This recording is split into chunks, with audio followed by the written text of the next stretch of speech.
오늘은 시편 84편 강해 두 번째 시간입니다. 이스라엘 백성들은 성경을 손목에 메고 문지방에 붙이고 자나깨나 말씀을 읽고 가까이 했습니다. 성경을 사랑하고 가까이 한 것만큼 그들이 또 가까이 하는 책이 하나가 있습니다. 그 책은 알려진 대로 탈무드라고 하는 책입니다. 탈무드라는 책에 아주 재미있는 이야기가 하나 소개됩니다. 어떤 사람이 세 사람의 친구가 있었답니다. 첫 번째 친구는 안 보면 보고 싶고 매일같이 가까이 하는 친구였습니다. 두 번째는 그저 덤덤한 친구. 세 번째는 안 봐도 되고 보면 할 수 없이 또 만나고 이런 친구였습니다. 그런데 이 사람이 어느 날 임금님의 호출을 받았습니다. 요사이는 잘못하면 법원으로 오너라, 검찰로 오너라, 경찰로 오너라 이러지만 옛날에는 그렇지 않았습니다. 임금님이 부르니까 내가 무슨 죄가 있어 이렇게 부르실까? 무서운 생각, 겁이 덜컥 났습니다. 혼자 갈 용기가 생기지 않았습니다. 그래서 첫 번째 친구에게 찾아갔습니다. 친구야, 궁궐에 들어가야 되는데 나와 같이 가줄 수 있겠냐? 그 친구는 이런 지하에 거절합니다. 두 번째 친구에게 말합니다. 덤덤한 친구. 친구에게 말했더니 그 친구는 궁궐 앞에까지 가주겠다는 거예요. 살 수 없이 세 번째 친구를 찾아갔습니다. 세 번째 친구를 찾아가서 이러이러하니 같이 동행하겠냐고 했더니 그 세 번째 친구는 두말하지 않고 친구에게 같이 가주겠다는 것이었습니다. 그리고 임금님께 가서 자네는 아무 죄가 없다네. 내가 변명해 주리라 약속을 했다고 합니다. 이 세 친구가 의미하는 것은 탈무드에서 이렇게 설명을 하고 있습니다. 첫 번째 친구, 매일 만나야 되는 친구, 안 만나면 안 되는 친구, 이 친구는 돈이라는 친구다. 두 번째 친구는 덤덤한 친구. 이 친구는 누구냐? 부부, 가족, 친척, 친구. 이 친구들은 무덤 앞에까지는 가줄 수 있습니다. 장례식 날 여러분 산에까지는 따라갑니다. 그것이 끝입니다. 세 번째 친구는 어떤 친구냐? 선행을 의미합니다. 주님 안에서 주님 기뻐하시는 선행은 우리가 별로 좋아 안 하지만 이 선행은 죽음 너머까지 따라간다. 하나님의 나라에까지 간다. 라는 의미입니다. 주 안에서 영원히 함께하는 것이 무엇인지 우리 성도들은 알아야 된다. 오늘 말씀에 은혜 되시기를 주님 이름으로 축복합니다. 봉독해 드린 이 시편 84편을 지난주에 말씀을 드렸는데 1절 위에 보면 표제라고 되어 있습니다. 그 표제가 뭐냐? 고라 자손의 시, 인도자를 따라 깃딧에 맞춘 노래라고 되어 있습니다. 이 표제라고 하는데 이 책 기록하기 전에 제목이다 이런 뜻입니다. 책 겉에 서인 책의 이름을 우리는 흔히 표제라고 부릅니다. 신문에 많은 기사를 실을 때 그 기사를 요약한 제목을 표제 이렇게 부릅니다. 내용을 함축적으로 알린다 이런 뜻이 담겨 있습니다. 그런데 이 노래를 부를 때 깃딧에 맞춘 노래 이렇게 되어 있습니다. 깃딧이 뭔지 아세요? 찾아보신 분이 있습니까? 지난주에 제가 말씀드리면서 오늘 주일 말씀 드리겠다 말씀을 드렸는데 이 깃딧에 맞춘 노래다라고 했는데 정확한 뜻은 알 수가 없지만 신학자들에 의하면 이렇게 알려져 있다고 보시면 됩니다. 깃딧이란 뭐냐?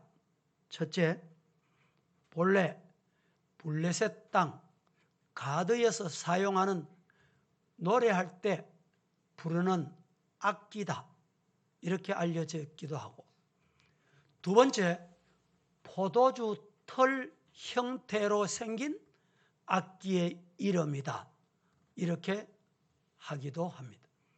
세 번째는 포도주 털을 밟으면서 부르는 노래란 뜻으로 우리가 별을 수확할 때 이 타작마당에서 여러분 기계를 밟으면 그 장단 소리가 얼마나 좋아가지고 농부가 그 타작 탈곡기에 맞추어서 그 소리에 맞추어서 흥얼거리고 노래 부르듯이 그런 뜻으로 포도주 수확 때나 추수 때 축제 때 부르는 노래로 추정하는 경우도 있다라는 말씀입니다.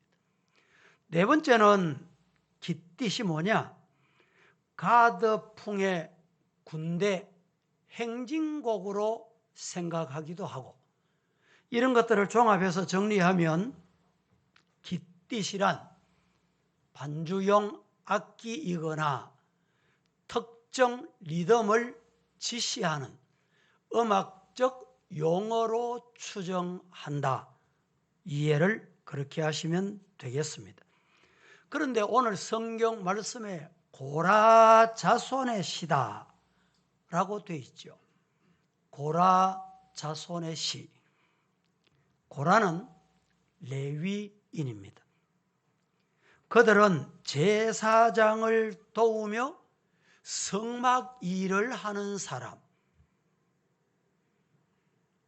오늘로 비교하면 교회 안에 목사를 도와서 함께 교회를 섬기는 사람, 흔히 사찰이다,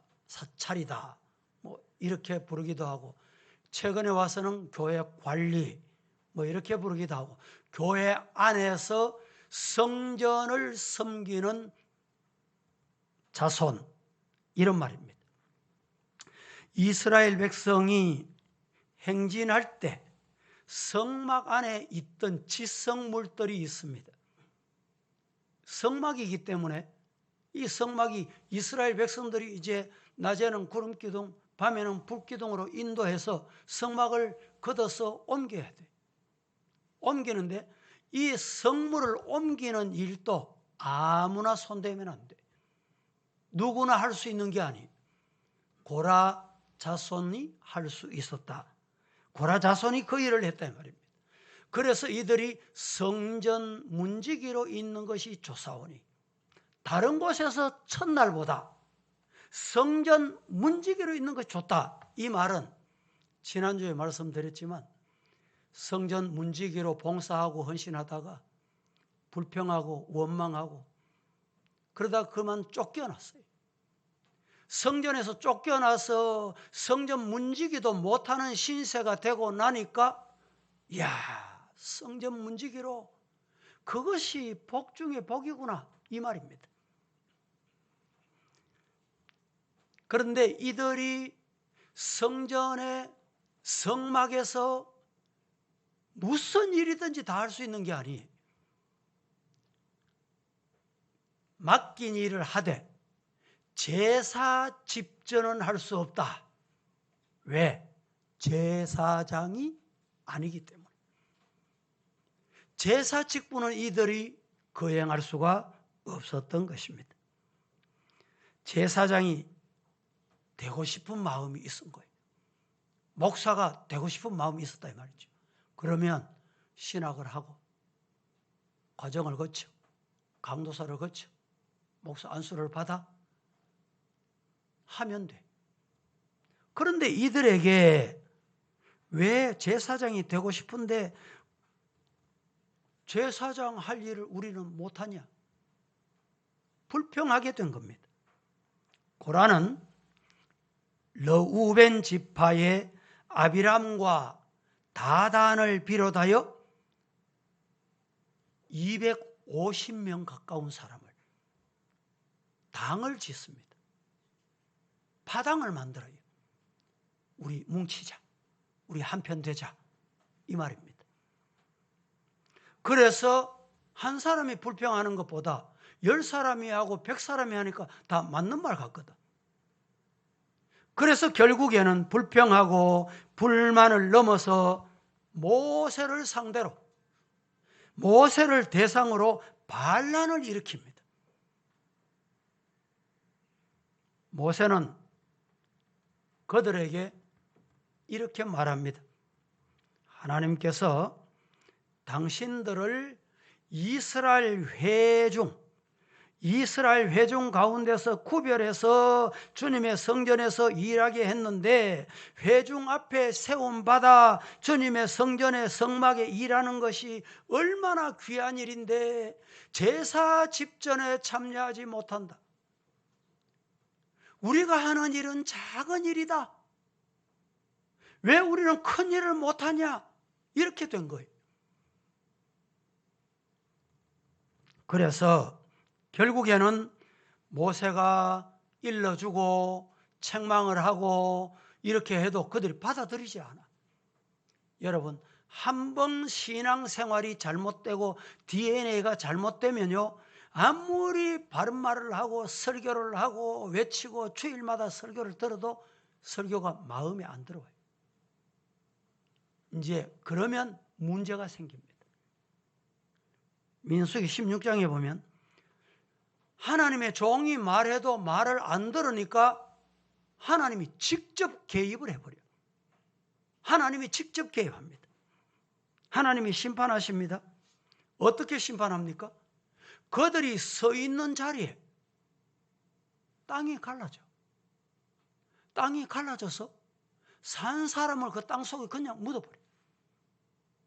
그리고 하늘에서 하나님께서 불을 내려서 다 타죽게. 이런 무서운 일이 민수기 16장에 보면 나타납니다. 16장 1절에 보면 이렇습니다.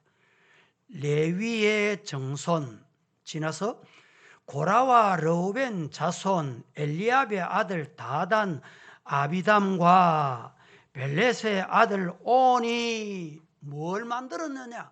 당을 만들었어. 당을 만들어. 결국에는 모세를 거스리니라 2절에 보면 이렇게 말합니다.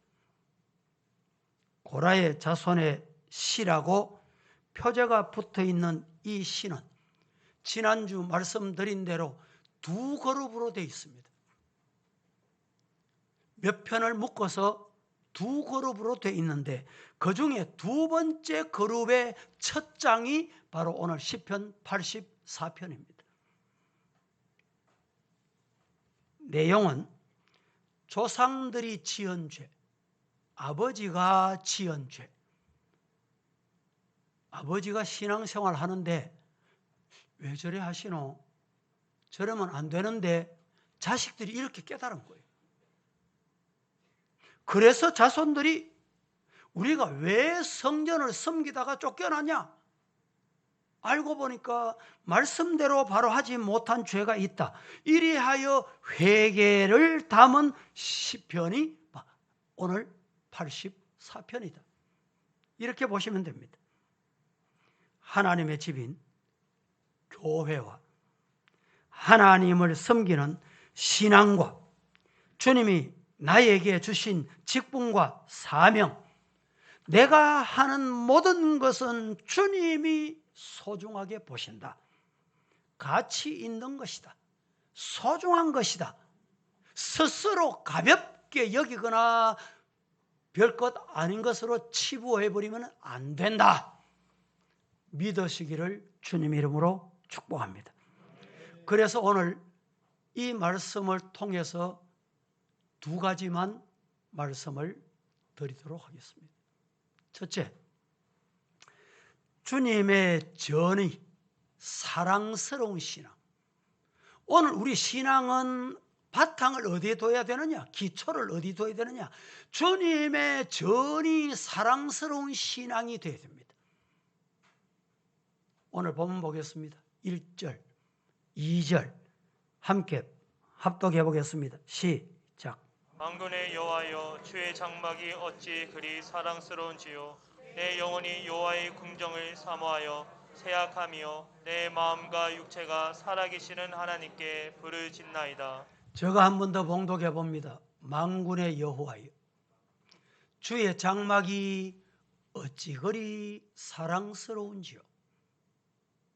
내 영혼이 여호와의 궁정을 사모하여 쇠약하며 내 마음과 육체가 살아계시는 하나님께 부르짖게 됐습니다. 라고 고백을 합니다. 주님의 전이 너무너무 사랑스럽다.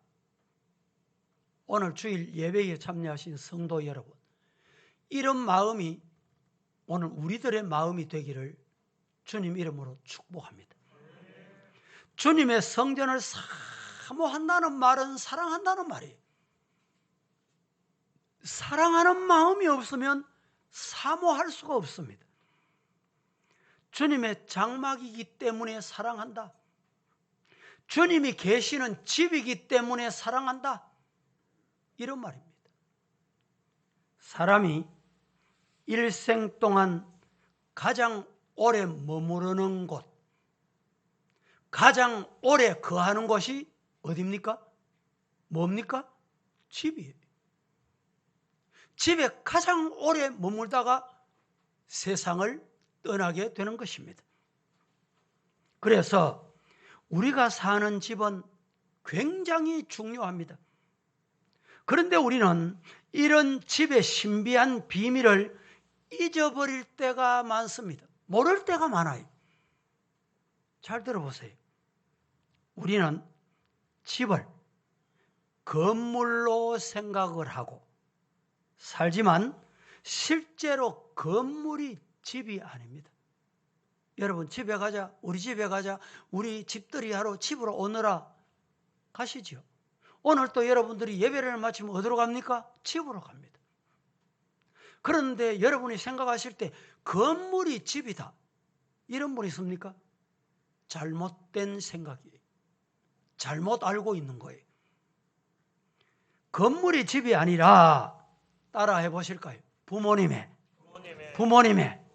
품이 나의 집이다. 보세요. 어렸을 때 책가방을 들고 학교 갔습니다. 수업을 마치고 집에 돌아옵니다. 집에 돌아오면 누구 부릅니까? 엄마, 어머니, 학교 다녀왔습니다. 이러면 엄마는 아이고 내 새끼 학교 잘 갔다 왔냐 반겨줍니다. 어머니 품이 우리 집이에요. 그런데 학교 갔다 왔습니다, 엄마 이렇게 불러도 대답이 없어. 아무도 없어. 반응이 없어. 그러면 책가방을 던져놓고 어디 갑니까? 동네로 뛰어나가요. 뛰어나가지고 친구하고 뛰어놀다가 나쁜 것도 배우고 거짓말도 배우고 욕하는 것도 배우고, 그래서 여러분 부모 품을 떠나니까 문제가 발생해요. 신앙생활도 똑같습니다. 성도 여러분, 그런데 우리가 나이가 점점 들어가면서 집의 변화를 체험합니다. 어릴 때는 엄마의 품이 집인데 나이가 들어갑니다. 나이가 들어가면 어떻게 됩니까? 신랑은 신부를 만나고 신부는 신랑을 만나요. 결혼을 합니다. 그래서 남편은 아내의 집이 되고 아내는 남편의 집이 돼요. 그래서 남편들이 아내를 부를 때 뭐라고 부릅니까? 뭐라고 말해요? 그렇죠. 집사람. 이 집사람이라는 말이 무슨 말입니까? 남편이 퇴근해서 집으로 돌아올 때는 건물을 찾아오는 게 아닙니다. 아내의 품을 찾아오는 것입니다. 그래서 그 아내가 포근하고 아늑하고 남편이 집이 될 때 그 남편은 아내 곁에서 안식을 얻게 되고 평화를 누리게 되고 그 곁에서 떠나지 않게 되는 것입니다. 그런데 어렸을 때는 부모가 집이 돼주고 살아가면서 아내가 집이 되고 남편이 집이 돼주지만 아내가 세상을 먼저 떠나거나 남편이 세상을 먼저 떠날 수도 있고 함께 살아가다가 헤어지는 경우도 있습니다. 자식이 엄마 품이 집인 줄 알고 왔는데 장성하고 어른이 되고 난 다음에는 배우자를 만나 갑니다. 다 떠나는 거예요. 그래서 이 시간에 우리가 꼭 기억해야 될 말씀이 있습니다. 결국 나의 집이 되어 주시는 분은 참 나의 집이 되어 주시는 분은 살아계시는 영원하신 하나님이 나의 집이다. 그래서 우리는 이 주일 하나님의 품에 온 거예요. 하나님 품에. 오늘 이 자리에 오셔서 아버지 품에 하나님의 품에 안기시기를 예수님 이름으로 축복합니다. 사람 만나러 오셨습니까? 회의하러 오셨어요? 여러분 이 주일을 왜 오셨어요? 주의 장막이 어찌 그리 사랑스러운지 주의 장막 그곳에 하나님이 계시기 때문에 하나님의 품으로 온 거예요. 시편 기자는 주의 집에 거하는 자는 복이 있다 이렇게 말합니다. 저희가 항상 주를 찬송하리다 이렇게 고백합니다. 따라하십시다. 하나님이 나의 집이요 거처고 안식처다. 주님의 품에 안기면 평안을 얻어요.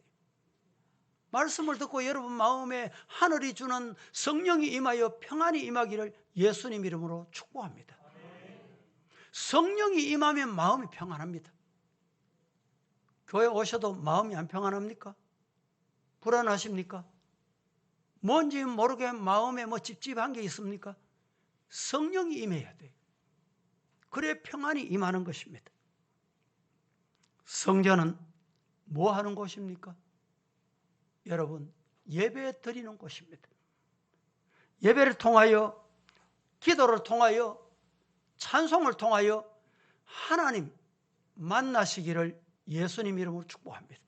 오늘 이 시간에 말씀 들으면서 이 말씀을 통해서 하나님의 품에 안기시기를 예수님 이름으로 간절히 축복합니다. 주님께 집중하고 주님만 생각하고 주님을 예배할 수 있는 귀한 성전에 나올 수 있다는 게 복 중의 복입니다. 여러분도 교회를 사랑하시기를 주님 이름으로 축복합니다. 오늘 2절에 내 영혼이 여호와의 궁정을 사모하며 쇠약해 내 마음이 육체가 살아계시는 하나님을 부르짖습니다. 여호와의 궁정을 너무너무 사모해서 교회 가고 싶고 교회 만나고 싶고 예배 드리고 싶고 찬송하고 싶고 말씀 듣고 싶었어. 우리 성도들 중에 여러 이웃 교회도 가보고 또 이래 하잖아요. 이제 우리 성도들이 제가 설교를 하면 저에게 익숙해져서 그런지 목사님 설교하면 귀에 쏙 들어옵니다. 이런 분이 있어요. 여러분 중에 아이고 나는 안 그렇습니다 이런 분이 있습니까? 문제가 있어요. 목사에게 문제가 있는 게 아니고 누구에게는 말씀이 쏙쏙 들어가는데 내게는 왜 안 들어와요? 문제잖아요. 성도 여러분, 예배를 주님 품에 안기면 주님의 말씀이 그냥 말씀 안 해도 이래 쳐다만 봐도 주님 나를 품에 안으시고 무슨 말씀하시고 계시는구나. 네 사랑한대, 네 앞길 내가 책임진대, 나만 믿으래, 나만 붙잡아. 주님께서, 하나님께서 이렇게 말씀하시는 그 음성 듣고 세상에 내려가서 세상 나가보세요. 얼마나 혼탁합니까? 얼마나 어지럽습니까? 어느 것이 진짜인지 어느 것이 잘못됐는지 판단이 안 돼. 누가 참인지 누가 거짓인지 판단이 안 돼요. 내하고 생각이 다르면 저 가짜 뉴스다, 가짜 뉴스, 이렇게 치부해버립니다. 그러니까 이게 맞는지 저게 맞는지. 성령이 임하시기를 주님 이름으로 축복합니다. 오늘 본문에 사모한다는 말은 다른 말로 표현하면 얼굴이 창백해진다 이런 뜻입니다. 얼마나 주님을 보고 싶어서 혈압이 내려가서 말이죠. 혈당이 내려가서 말이죠. 저혈당이 와가지고 빈혈이 와가지고 얼굴이 창백해지는 거 있잖아요. 주님을 보고 싶어 자신의 얼굴이 그렇게 됐다는 말이에요. 그리고 난 다음에 쇠약하다. 쇠약하다는 말은 끝났다, 멸한다 이런 뜻입니다. 주님 보고 싶어 내 육체가, 내 영혼이 이제 끝이 날 정도로 이렇게 됐다는 거예요. 주님의 성전에 가고 싶어 얼굴이 창백해지고 지금 내가 죽을 것만 같습니다. 이것이 오늘 시편 기자의 고백입니다. 시편 기자는 하나님을 사랑하기 때문에 하나님의 성전뜰에 이르러 하나님을 찬양하고 경배하고자 하는 그 마음이 충만했던 이 마음 부디 부탁합니다. 아, 시편 기자가 그랬구나, 고라의 자손이 그러했구나. 여러분 이렇게 들으시면 안 돼요. 하나님 그 고라 자손의 노래가 내 노래가 되게 하시고 내 마음이 되게 하시고 내 고백이 되게 하시고 그렇게 돼야 오늘 온전한 예배가 되는 거예요. 이렇게 되기를 주님 이름으로 축복합니다. 3절 말씀에 보면 이렇게 말씀합니다. 나의 왕, 나의 하나님, 만군의 여호와여, 주의 제단에도 참새 제집을 얻고 새끼들 보금자리를 얻었는데 어찌해서 나는 이렇게 내 몸 둘 곳이 없습니까?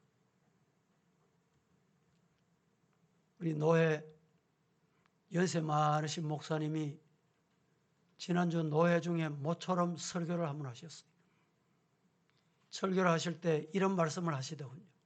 젊은 날에 이 교회 이력서너도 떨어지고 저 교회도 오락하지 않고 여기도 갈 곳 없고 저기도 갈 곳 없고, 그래서 이 목사님이 저 기도원에 가서 강단에서 기도하고 싶은데 강단이 있어야 기도하지. 하나님 앞에 이렇게 기도했답니다. 하나님, 하나님, 이렇게 넓은 지구촌에, 이렇게 넓은 지구촌에 내 발 한 곳 디딜 곳이 없습니까? 내 발 딛고 살아갈 곳이 없습니까? 이렇게 눈물겨우며 하나님 앞에 기도했더니 하나님께서 목회지를 주시더라는 거예요. 여러분 오늘 주의 제단에 참새도 저렇게 집을 짓고, 새가 집 지을 때 참 신기합니다. 그냥 집 짓는 게 아닙니다. 참새가 여러분 처마 밑에 집을 지어놓은 거 구경해 보셨어요? 얼마나 튼튼하게 짓는지.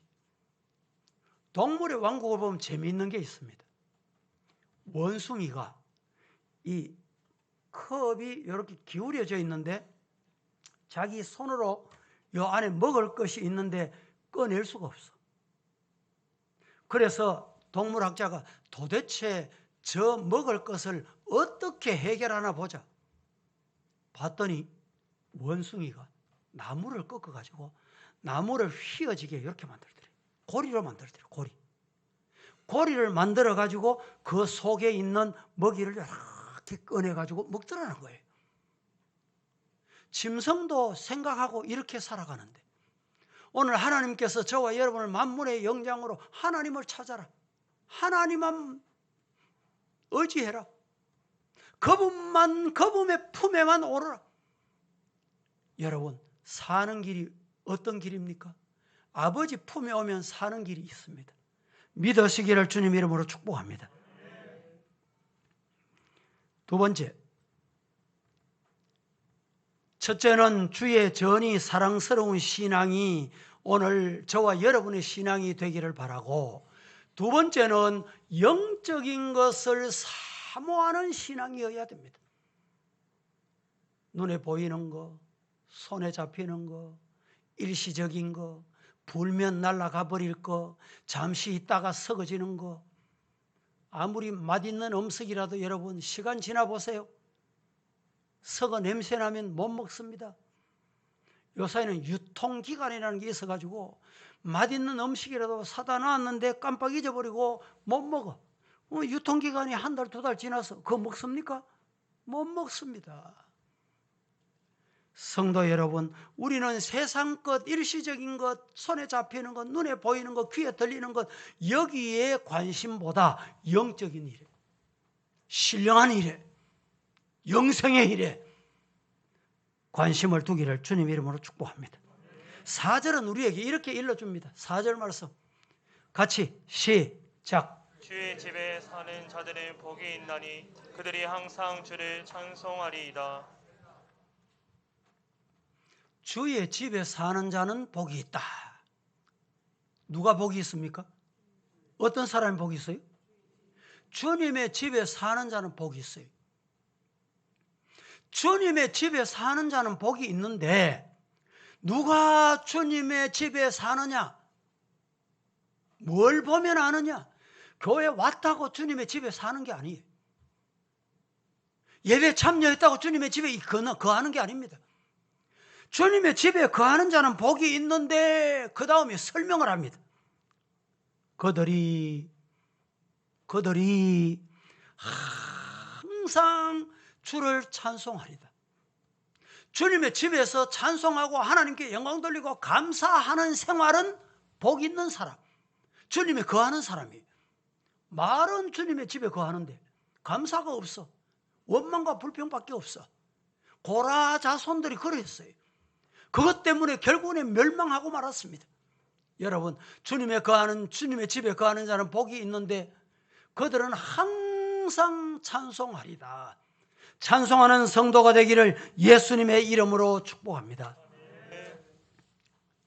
고라 자손, 이 고라의 자손들이 하나님 앞에 멀리서 참 우리 부모님들이, 우리 아버지가, 우리 어머니가, 우리 조부가 신앙생활 잘못해서 왜 이렇게 쫓겨났는가? 성전에 가고 싶습니다. 예배 드리고 싶습니다. 찬송하고 싶습니다. 말씀 받고 싶습니다. 오늘 시편 기자는 우리에게 이렇게 일러줍니다. 우리들도 혹여라도 신앙생활 잘못해서 하나님 앞에 이런 화를 당하는 일이 없도록 온전히 주님의 품에 안기는 우리 모두가 되기를 축복합니다. 혹시 여러분 중에 해외 출장을 가거나 타 지역에 가거나 또 군대에 가거나 이러면 그리운 게 있어요. 우리 교회를 떠난 사람들도 서부교회 그립다. 한편을 보면요, 우리 교회에서 신앙생활한 건 한 5년 10년밖에 안 돼. 나가서 산 게 더 길어. 20년 30년 평생을 나가서 살았어. 그래도 교회가 그리워요. 왜? 거기서 주님의 품을 경험했기 때문에. 성도 여러분, 주님의 품을 그리워하고 복받는 성도로 사시기를 주님 이름으로 축복합니다. 병원에 입원했거나 요양원이나 양로원에 있는 분들이 한결같이 하는 말씀이 있습니다. 목사님, 내 발로 2 다리로 걸어서 주님의 교회에 나가서 예배 드리고 싶습니다. 여러분, 내 두 다리로 오늘 이 예배에 참여할 수 있도록 올 수 있게 된 것, 복 중에 복, 복 중에 복인 줄로 믿으시기를 축복합니다. 그리고 우리가 이 복을 감사하고 하나님을 향하여 찬송할 수 있는 우리 성도가 되기를 예수님 이름으로 간절히 축복합니다. 여러분 중에 무엇이 복이라고 생각합니까? 세상적으로 성공하는 것이 복입니까? 돈 많이 벌면 복입니까? 오늘 시편 기자는 영적인 것을 사모하고 영적인 것이 복 중에 복이라고 말합니다. 성전에 가서 예배 드리는 것, 기도하는 것, 찬송 부르는 것, 말씀 듣는 것, 이것만큼 복된 것이 없더라 이 말입니다. 성전을 가까이 하는 것, 우리 성도 여러분, 이 시편 기자의 고백이 우리 모두의 고백이 됐으면 정말 좋겠습니다. 하나님을 자주 뵙고 싶어 하는 것. 코로나 때문에 여러 가지로 예배를 마음대로 드리지 못하고 지금 서울은 아직까지 4단계라 가지고요. 예배실이 그렇게 넓은데도 몇천 명이 들어가는 예배실에도 19명밖에 못 간대요. 그런데 우리 대구는 3단계입니다. 3단계라 가지고 몇 프로 올 수 있냐? 한번 이렇게 예배 드리는데 몇 프로 예배 드리는지 아세요? 20%만 참여해라. 이게 정부 방침이에요. 그런데 제가 이 얘기를 자꾸 듣다가 궁금한 게 있어요. 뭐가 궁금하냐? 국회는 20%라는 얘기를 못 들었어. 국회도 서울이잖아요. 아니 서울인데 국회도 19명만 오느라 이런 얘기 방송을 난 못 들어봤어. 내가 국회의원 아니라 그런지 몰라도. 여러분 들어봤습니까? 이 방역이 잘못된 방역이잖아요. 정부를 제가 탓하고 싶은 생각은 없지만 우리나라는 대한민국은 자유민주국가로서 종교의 자유가 있어요. 마음대로 예배 드리고 싶으면 예배 드리고 찬송하고 싶으면 찬송하고. 그런데 이것이 방역이라는 핑계로 드리지 못하도록 한다면 있을 수 없는 일이에요. 오늘 본문의 시편 기자는 우리에게도 이런 어려움이 있을 때 하나님의 교회에 나가고 싶어서 사모하는 우리 성도들이 되기를 주님 이름으로 축복합니다. 방역 얘기했지만 사실은 이 방역 때문에 자영업자들 지금 중소기업 얼마나 어렵고 힘듭니까?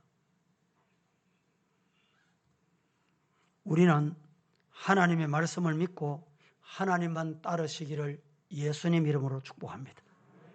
성경 시편 122편 6절 말씀 같이 한번 큰 소리로 합독하겠습니다. 시작! 예루살렘을 위하여 평안을 구하라. 예루살렘을 사랑하는 자는 형통하리로다.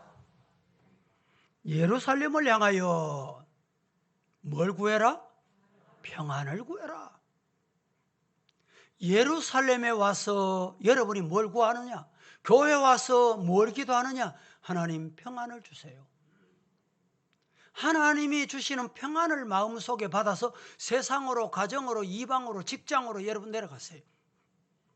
그래야 일주일 동안 세상의 그 어려움, 어두운 세상을 이길 수가 있습니다. 예루살렘을 사랑하는 자는 형통하리로다. 누가 형통하냐? 예루살렘 사랑하는 자가 형통하다. 말씀을 맺겠습니다. 다윗은 교회를 누구보다도 사랑했습니다. 그래서 성전을 건축하고 싶었습니다. 왜 하나님이 성전 때가 아니다. 그렇지만은 성전 짓고 싶은 마음으로 준비를 100% 완벽하게 갖추었습니다.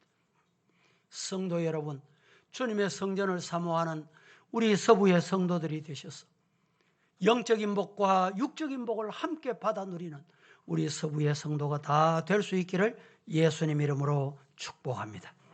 축원합니다. 거룩하신 하나님 은혜를 감사합니다. 오늘 또 어지럽고 혼란한 세상 살다가 주님 뵙고 싶고 주님 만나고 싶은 마음으로 이 자리까지 달려왔습니다. 주님의 품에 왔습니다. 주님께서 주시는 평안을 안고 성산을 내려가게 하옵소서. 예수님의 이름으로 기도합니다. 아멘.